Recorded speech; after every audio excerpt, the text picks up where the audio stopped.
Two songs from Gitanjali written by Tagore.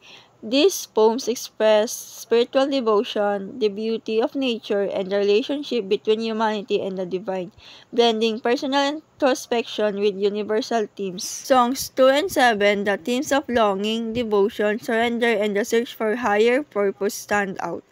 Song 2 expresses a common desire for the divine and the quest for meaning in life.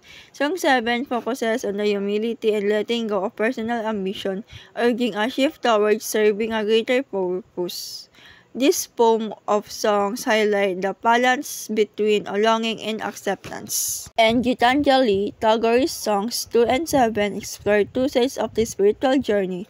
Song 2 focuses on an intense desire to connect with the divine through active searching, while Song 7 highlights the importance of surrender, letting go of ego, and dedicating oneself to a higher purpose.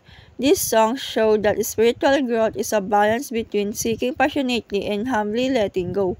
Tagore's belief that true fulfillment comes from understanding one's relationship with the divine.